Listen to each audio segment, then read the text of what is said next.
Hello mga ka-Lushroom! For today ay meron na naman tayong another video for eyelash tutorial. At dahil meron pa siyang old extension na galing din sa atin, last na paggawa niya ay May 6 pa. Pero anong petsa na?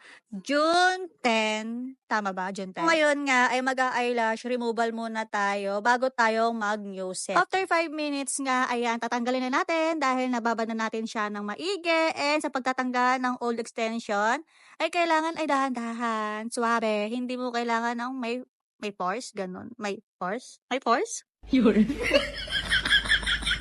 Basta dahan-dahan sa pagtatanggal para hindi ma-damage or madama yung natural lashes ni client. After ko nga mag-eyelash removal, so mag-lash bat na tayo dito gamit ang ating paboritong lash shampoo ng Lash One. Actually, maraming tayong paboritong gamit ng lashes, ng lash kit. So, iisa-isahin natin yan sa mga susunod na mga videos. At ayun nga, dahil galing tayo sa eyelash removal, 2 beses ako nag-lash bat para naman talagang malinis na malinis yung natural lashes ni client. Sa part na nga nito, ay naglalagay na tayo dito ng small tape sa part po ng eye bags ni client.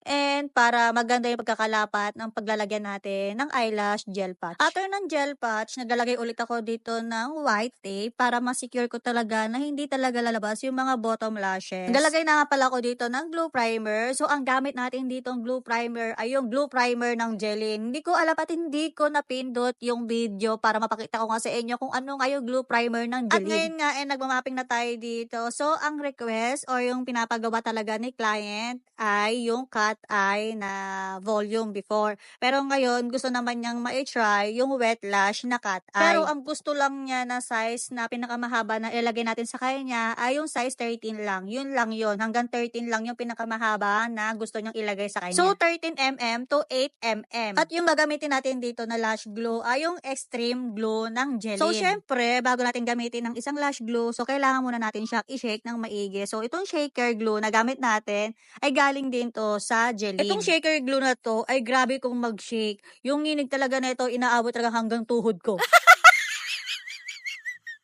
Sa ngayon, ang gagamitin muna natin dito na pang wet lash ay yung sa Gelin, yung pang volume nila. Isa rin to sa mga ginagamit natin sa pag-wet lash and sa classic and sa volume. Depende sa mood ko, ganon. And then, itong glue na to, maganda rin naman talaga to. As in, tingnan nyo naman kung paano ko siya idikit. Pagkalagay ko, dikit agad. Lagi ko nga sinasabi sa mga students ko na maganda lahat ng lash glue. Kasi ang lash glue ay didikit at didikit yan. So, hanap lang po tayo ng lash glue kung saan tayo magiging compatible. For example, yung unang gamit ko talaga nung beginner pa lang ako na lash glue is yung Lady Black. So, dahil habang tumatagal kasi, bumibilis na ako sa paglalagay ng extension sa natural lashes. So, naghanap ako ng glue na mas mabilis ang drying time niya. So, kahit maganda talaga siya, kung natatagalan na ako, nagpalit ako. Pero, maganda talaga yung glue na yun dahil dun talaga ako, katulad na palagi ko sinasabi, lahat ng glue ay maganda. Hanap lang po talaga tayo ng lash glue kung saan tayo magiging compatible. So, yun na nga mga ka-lash room. Gusto mo ba magkaroon ng lash kit na katulad nito? Lahat po ay pwedeng sumali.